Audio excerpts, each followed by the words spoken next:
다음 사연입니다. 아내가 배드민턴 코치와 외도를 했습니다. 부부가 함께 운동을 위해서 배드민턴 동호회에 가입을 해서 활동을 했는데 제가 일이 바빠서 아내 혼자 운동한 것이 화근이 되었습니다. 2년 동안 외도를 했다는데 성관계는 2번밖에 없었답니다. 말도 안 되는 얘기를 하니 제가 더 화가 납니다. 상간남 소송을 하고 있고 동호회에 다 알려서 해산되었습니다. 이제 이런 내용으로 사연이 옵니다. 꼭 배드민턴 동호회가 아니더라도 운동 관련되는 동호회들 진짜 많죠. 그 다음에 등산이 됐던 어떤 여러 가지 테니스가 됐던 뭐가 됐던 운동 관련되어 있는 동호회가 정말 많습니다. 자, 그런데 외도는 어느 곳에서든 다 발생을 합니다. 그 이유는 관계 중독, 즉 동호회라는 게 뭡니까? 사람들이 모여서 무엇인가를 하는 곳이거든요. 그러다 보니까 거기에 소속이 되어 있다는 얘기는 인간관계를 함께 가져가고 있다는 얘기예요. 자, 여기에 이제 인간관계를 가져가고 있는 게 결국은 배드민턴이 됐든 헬스가 됐든 뭐가 됐든 상관이 없어요. 사람들이 모여있는 이 동호회라는 건 결국은 인간관계, 나름대로 사람과 사람 간의 관계가 되거든요. 자, 여기에 이제 아내가 그런 관련되는 쪽에서 그걸 가르쳐주고 뭘 한다 그러면 아내 입장에서는 처음에는 남편과 함께 정말 건강을 위해서 우리 동호회 활동을 한번 할까 해서 이제 남편이랑 같이 배드민턴 동호회를 가서 나름대로 이제 같이 운동하고 참 좋죠. 굉장히 좋습니다. 자, 그때까지는 어느 누구도 아내에 대해서 뭐를 하려고 들질 않습니다. 그런데 평상시 이제 좀 많이 친해졌어요. 나름대로 이제 같이 다니고 코치도 그렇고 동호회에 있는 멤버들도 그렇고 같이 이제 남편도 그렇고 아내도 그렇고 같이 이제 서로 이야기도 나누고 개인적으로 좀 이제 친분이 생긴 겁니다. 자, 그런데 이런 일은 워낙 흔히 있어요, 그냥요.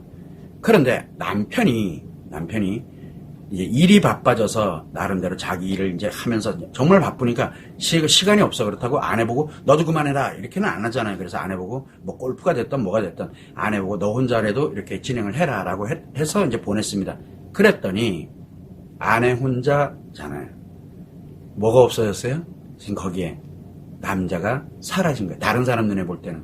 그때부터는 뭐가 보이기 시작을 하냐면 이미 그 동호회 자체가 관계 중독자들의 소굴이었던 거예요. 본인은 몰라서 그렇죠. 그러니까 이제 코치가 제일 먼저, 원래 대빵이 제일 먼저 나서요. 대빵이, 회장, 그 다음엔 부회장, 그 다음엔 총무, 이래서 이제 대빵들이 나서거든요. 그 대빵이 먼저 해치우고, 그리고 난 다음에, 제 말이 지금 너무 과격하게 들리나요? 안타깝지만 수순이 그렇게 갑니다. 그런데 대빵이 예를 들어서 이미 상대 여자가, 상간녀가 있어. 만약에 외도를 하고 있어. 그러면 그 밑에 다음 단계에 있는 사람이 이제 자기 걸로. 외도 소굴이에요, 거기가. 거기다가 아내를 그냥 놔둔 거예요. 맞아요. 화근인가는 맞습니다. 끝까지 갔었어야죠. 그만둘 때는 이게 아니었구나. 빨리 알고서 함께 그만뒀어야 됩니다. 남편이 바빠지지 않고 시간이 여유가 생길 때까지 멈췄어야 되거든요. 그런데 아내를 거기다가 소굴에다가 뒀으니 내가 있을 때는 나로 인해서 남편으로 인해서 보호가 되는데 그때부터는 아내는 더 이상 한 남자의 여자가 아니라 자기들의 먹잇감일 뿐이에요. 그래서 이제 배드민턴 코치와 이제 외도를 하게 된 아내가 난 절대 아니라니까 이미 친분 관계가 만들어졌기 때문에 그래요. 그래서 이제 코치와 외도를 하게 됩니다. 근데 외도를 하다 보니까 이제 뭐가 문제 생기냐? 성관계 당연히 있었겠죠. 근데 딱 걸리고 나니까 2년 동안 2번밖에 없었다. 그걸 과연 믿을 사람이 몇 명이나 될까요? 그러니까 이 남편의 입장에서는 미치는 거죠. 외상 트라우마가 아내 외도에 대해서 외상 트라우마 발생되는데 아마 아내도 매우 깜짝 놀랐어요. 이게 아니었는데 자기도 모르는 사이에. 그래서 아마 난리가 났을 겁니다. 그래서 아내 외도를 알게 되는 순간 남편은 외상 트라우마가 발생을 하게 되는데 아내들에게 추궁을 할 때 가장 중요한 게 언제부터였어? 왜 그랬어? 이게 아니에요. 했어? 안 했어? 이거부터 시작을 해요. 그래서 아내들이 외상 트라우마를 갖게 될 때 남편들에게 추궁하는 것과 아내 외도에 의해서 남편이 외상 트라우마를 갖게 됐을 때 추궁하는 게 좀 다릅니다. 순서가 완전 달라요. 그래서 했어? 안 했어? 그래서 그게 아니라 사실은 이렇게 돼서 어쩌고 저쩌고 그게 아니라 그러니까 했어? 안 했어? 이렇게 나갑니다. 그렇게 되면서 뭐가 됩니까? 그냥 마지못해서 어쩔 수 없이 막 예를 들어 이렇게 그러면 했단 얘기지. 몇 번 했어? 어디서 했어? 어떤 방법을 했어? 계속 그걸로 한동안은 그걸로 갑니다. 한동안은. 본인 외 상태는 점점 더 커집니다. 죽을 것 같아요. 죽을 것 같으니까 또 물어보고 더 디테일하게 물어보고 이제 그러다가 이제 가면은 이거 하면서 이제 어디로 갑니까? 상대방을 향해서 갑니다. 어떻게 감히. 그렇게 되다 보니까 이미 알고 있는 사람이잖아요. 코치 정도 되면은. 그러니까 못 견디는 거예요. 죽겠는 거예요. 화가 막 나는 거예요. 그러면 옆에 있던 니들은 또 뭐였어? 그 멤버들. 걔들도 똑같은 애들이잖아요. 똑같은 애들. 혼자 나온 사람들은 이유야를 막론하고 외도하러 나가는 거예요. 동호회가 그래서 무서운 거예요. 동호회라는 게. 특히 운동이잖아요. 몸으로 하는 데예요. 거기에 심리에 관련되는 것만 자기도 모르는 사이에 조금만 이렇게 연결이 되면 바로 외도. 그래서 외도 환경이 가장 많이 만들어지는 데가 운동 관련되는 동호회입니다. 특히 더 조심해야 되는 건 동창회 같은데. 왜냐하면 어린 시절에 추억이 공유가 되고 있는 사람들이잖아요. 그래서 외도가 흔히 발생하는 게 이 친밀한 관계가 만들어질 수 있는 곳에서 진짜 많이 발생을 하거든요. 자, 그러다 보니까 이 남편은 외상 트라우마로 인해 가지고 상간남 소송을 당연히 했겠죠. 왜? 이 시기는 근데 폭력을 쓰고 뭐하고 하지 않은 게 진짜 다행히 안 그랬더라면 오히려 역으로 역풍을 맞아가지고 남편은 정말 이러도 저러도 못하는 최악의 상황이 되거든. 절대 외도를 알게 됐다고 해서 폭언 폭력은 절대 안 됩니다. 왜? 그거는 위법입니다. 범죄 어떤 걸로도 정당화될 수 없습니다. 그래서 상간남 소송한 건 잘 하셨습니다.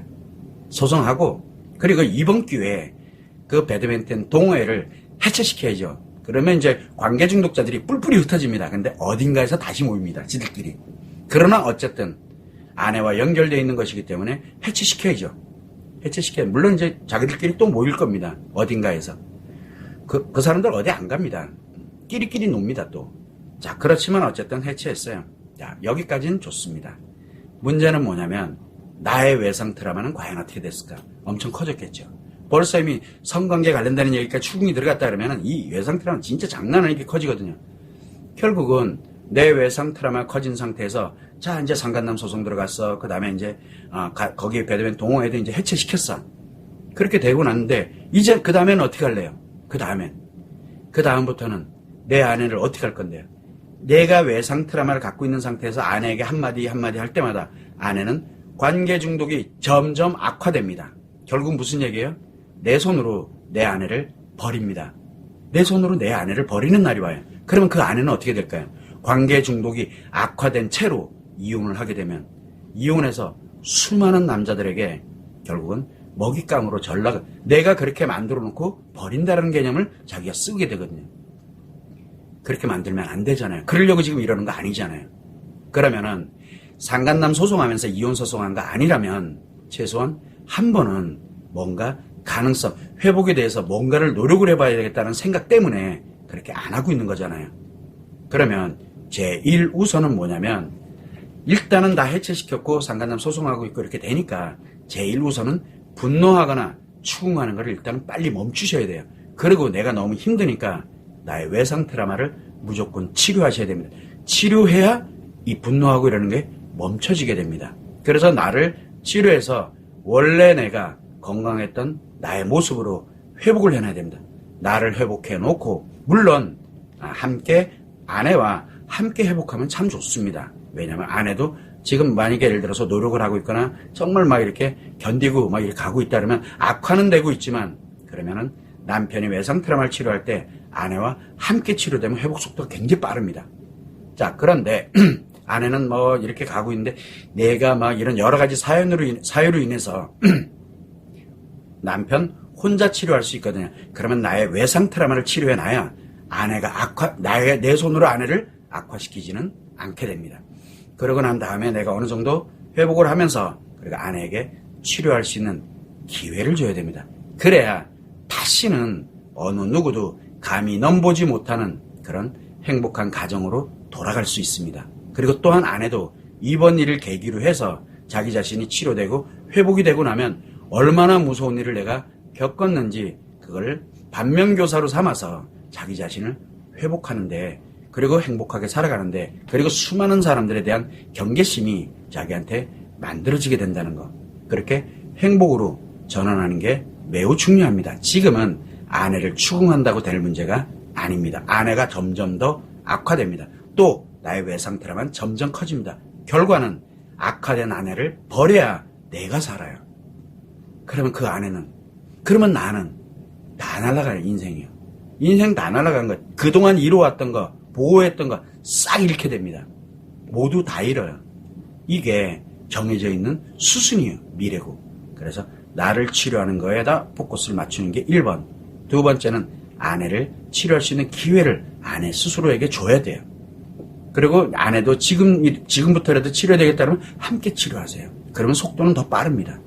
이 점을 꼭 감안을 하시고, 지금까지 해오셨던 거, 상간남 소송을 했던 거, 그 다음에 동호회 이걸 다 박살내고 이렇게 해서 해체시킨 거, 그것까지는 잘 하셨어요. 그거 해야 돼요. 그거 완전히 외도 소굴이에요. 거기에 여자 들어가면은 혼자 들어갔다 무조건 먹잇감이에요. 이게 정해진 수순이에요. 예를 들어서 어떤 회사가 하나 있어요. 근데 회사에 있는데 외도 한두 명이 외도를 하고 있다. 사내 불륜이라고 우리가 표현하는데 하고 있다. 그 회사 볼 것도 없어요. 그 조직 볼 것도 없어요. 무조건 외도 소굴이에요. 하나가 시작되면은 나머지가 다 따라 관계 중독이 들어갑니다. 엄청 위험한 거거든요. 그래서 외도에 관련되는, 예를 들어서 만약에 어느 부서에서 외도를 했다. 그 부서 전체 다 날려버려야 돼요. 관계 중독자일 가능성이 매우 높습니다. 그만큼 외도는 이 전파력이, 중증 심리자인 관계 중독의 전파력은 상상을 초월합니다. 이게 조직에서도 굉장히 중요한 역할이지만 동호회에서도 마찬가지고요.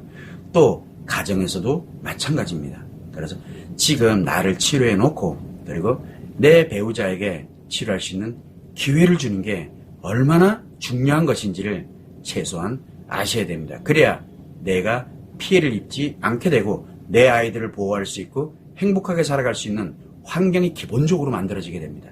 이 점을 꼭 참고를 하시면 좋을 것 같습니다.